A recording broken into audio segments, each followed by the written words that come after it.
Hi friends, చూడండి ఈరోజు మన టాపిక్ ఏంటంటే మొబైల్ ర్యామ్ని మనం పెంచుకోవచ్చా అంటే మనం పెంచుకోవచ్చు అనే చెప్పొచ్చు. దానికి ఏంటంటే డిఫరెంట్ టైప్ ఆఫ్ స్టైల్స్ ఉన్నాయన్నమాట. ఏంటి, మనం కొన్ని యాప్స్ని యూస్ చేసి దాని ద్వారా ఏంటంటే మన మొబైల్ ర్యామ్ని ఇంక్రీజ్ చేసుకుంటుంటాం అండ్ ఇంటర్నల్ స్టోరేజ్ని ఇంక్రీజ్ చేసుకుంటుంటాం. సో అలా కాకుండా డైరెక్ట్గా మన దాంట్లో స్టోరేజ్లో ఉన్న వాటిని కొన్నిటిని తీసేయడం ద్వారా ఒక చిన్న ట్రిక్ చెబుతాను. దాని ద్వారా ఏంటంటే మన మొబైల్ ర్యామ్ని ఇంక్రీజ్ చేసుకోవచ్చు, అంటే ఫాస్ట్గా పెంచుకోవచ్చు. ఓకేనా? ఆ టాపిక్లోకి వెళ్ళిపోయే ముందు నాది ఒక చిన్న రిక్వెస్ట్. మీరు ఫస్ట్ టైం కనుక నా ఛానల్ని చూస్తుంటే ఇక్కడ రెడ్ కలర్లో సబ్స్క్రైబ్ బటన్ ఉంటుంది. ఓకేనా? అది రెడ్ కలర్లో ఉంటే మాత్రమే దాని మీద క్లిక్ చేయండి. ఇలాంటి లేటెస్ట్ అప్డేట్స్ అన్నీ మీ మొబైల్లో పొందగలుగుతారు. ఓకేనా? నా ఓల్డ్ వీడియోస్ మీరు ఏమైనా చూడాలి అనుకుంటే youtube.com/telugutricks అని టైప్ చేసి ఇక్కడ కింద వీడియోస్ అని కనిపిస్తుంది కదా, ఈ వీడియోస్లోకి వచ్చేసి నా ఓల్డ్ వీడియోస్ అన్నీ మీరు చూసేయచ్చు అనమాట. ఓకేనా? చూడండి ఫ్రెండ్స్, దానికోసం ఏంటంటే నేను చిన్న ట్రిక్ ఒకటి చెబుతాను. ఓకేనా? దానికి దీనికి ఏంటి సార్ డిఫరెన్స్ అంటారేమో. మనం ఒక యాప్ ద్వారా మన ఇంటర్నల్ స్టోరేజ్ని లేదా మన ర్యామ్ని పెంచుకోవడం వల్ల ఏమవుతుందంటే మొబైల్ అంత ఫాస్ట్గా ఉండదన్నమాట. అంటే ఇంతకుముందు డైరెక్ట్గా మన మొబైల్లో ఇచ్చే ర్యామ్ అంత స్పీడ్గా అయితే అవి వర్క్ చేయవు. ఒక 15% వరకు చేయడానికి ఆస్కారం ఉంది. వాటి గురించి కూడా నేను నెక్స్ట్ వీడియోలో చెబుతాను.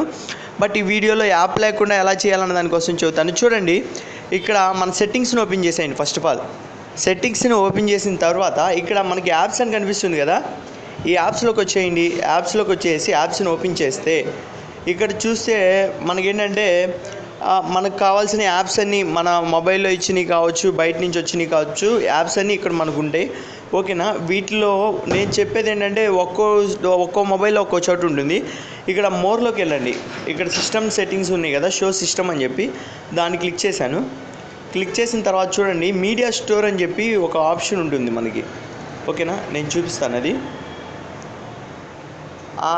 దాన్ని ఇదిగోండి ఇక్కడ కనిపిస్తుంది కదా, మీడియా స్టోర్ అని చెప్పి.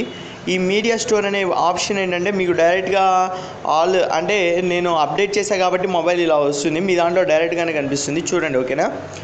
మీడియా స్టోర్లోకి వెళ్ళిపోయిన తర్వాత ఇక్కడ స్టోరేజ్ కనిపిస్తుంది కదా, ఈ స్టోరేజ్ని క్లిక్ చేయండి. క్లిక్ చేసి ఇక్కడ క్లియర్ డేటా ఉంది కదా, ఈ డేటా మొత్తం క్లియర్ చేసేయండి. ఓకేనా? ఇది మొత్తం క్లియర్ చేసిన తర్వాత బ్యాక్ వచ్చేసి జస్ట్ ఇప్పటి వరకు మీరు ఏమైతే ట్యాబ్స్ అని అంటే ఓపెన్ చేసి పెట్టారో అవన్నీ క్లోజ్ చేసేయండి. క్లోజ్ చేసి జస్ట్ మీరు ఒక్కసారి మొబైల్ని రీస్టార్ట్ చేస్తే ఇప్పుడు చూడండి, ఇక్కడ చూస్తే 594 MB ఉంది నాది 2 GB ర్యామ్లో. బట్ ఏంటంటే మీరు ఒక్కసారి రీస్టార్ట్ చేసి చూస్తే 1 GB పైన మనకి అవైలబిలిటీ వస్తుందన్నమాట. ఓకేనా? ఇలా ఏంటంటే సింపుల్ టెక్నిక్ ద్వారా మన మొబైల్ని కొంచెం ఫాస్ట్గా చేసుకోవచ్చు. ఓకేనా? ఈ వీడియో మీకు నచ్చితే లైక్ చేయండి, అందరికీ తెలియటానికి వాట్సాప్ ద్వారా ఫేస్బుక్ ద్వారా షేర్ చేయండి.